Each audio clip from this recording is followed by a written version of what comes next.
असती, ताकद ही तर सगळ्यांच्याच मनगड असती, परंतु स्वराज्य घडवण्याची इच्छा फक्त छत्रपती शिवाजी महाराजांची मनात होती.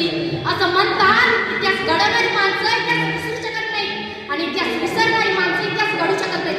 अशीच एक ऐतिहासिक कथा मी आराध्या शाळा मराठी विद्यापीठ करत तुमच्या समोर सादर करते. माझ्या कथेचे नाव आहे स्वामिनी इष्ट शिवा. बाहेर मुसळधार पाऊस पडत होता.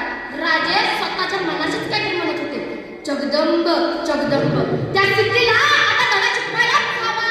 तेवढ्यात शिवा आत आला. राज बोलवत दांडल्याची, हो शिवा, तू आमच्यासारखा दिसतोस हे मी फार ऐकलंय. आज आम्हाला प्रत्यक्ष बघायचंय. आत्ता आलोजी असं शिवा आत गेला. राजाचा वेश करून मिशीला पेटीत त्यांच्या सामने आला. कसा दिसतो जी? आणि बघत राहिले राजे. अरे शिवा, आरशात आमचाच रूप बघितला का भासतो शिवा. म्हणजे राज सिद्धी पण मला ओळखायचं नाही. स्तब्ध झाले राजे. अरे शिवा, तुला कसं समजलं की आम्ही आमचं रूप बघून तुला त्या सिद्धीच्या भेटीला पाठवणार ते? राज, तुमच्या सांगते राजा कसं काय का त्या किल्ला भेटतो जाऊन त्या सिद्धीला. आणि राजांनी शिवाला कडकडून मिठी मारली. त्यांना माहिती होतं या उपायी शिवाची भेट नाही. डाव ठरला. राजांनी सिद्धीला निरोप पाठवला. आम्ही तह करण्यासाठी तयार झाले. हे पाहून सिद्धी म्हणाला,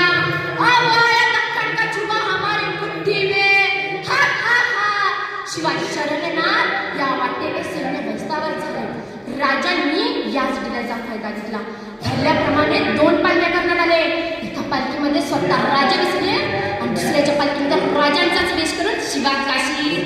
राजांची पालखी आड वाटेने विशालगडकडे जाणार होती, तर शिवाची पालखी सिद्धीच्या भेटीला. सिद्धी वाटच पाहत होता. तेवढ्यात पालखी आली. पालखीतून शिवा खालती उतरला. गळा भेट झाली आणि सिद्धी शांत झाला. चले राजे चले. पण त्याच वेळेत 2 सौशा डोळे समोर उभे होते. शिवाजी सामन्याच्या पाय पडतात ते फुटफुटले.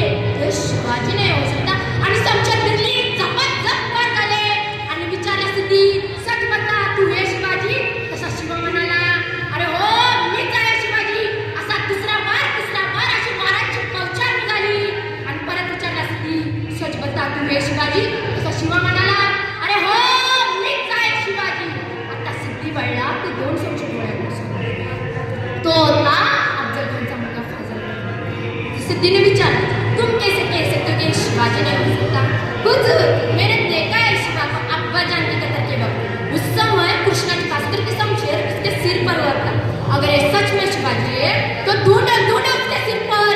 आणि शिवाच्या मस्तकावरचे वेढे खसखस काढण्यात आले. वाराची ती खून नव्हती. शिवा सापडला गेला आणि चिरकाट्यावरील शिवाच्या गर्दनेवर आली आणि विचारत झाला, सिद्धी, सच बता, तू हे शिवाजी? तसा शिवा कडकडला आणि म्हणाला, अरे हो, मीच आहे शिवाजी. जरी शिवा काशी म्हणून जन्मलो असलो तर मरताना म्हणजे शिवाजी महाराज म्हणून मरतोय. हे भाग्य काय कमी आहे का? आणि कोसळला शिवा. त्याचे डोळे लवले, ओठ हलले आणि श्वासाने घेतलेली माती उंच उडाली आणि उडणाऱ्या मातीला शिवा सांगत राहिला, जाऊन सांग माझ्या राजांना, शिवा गेला, मातीत मेला.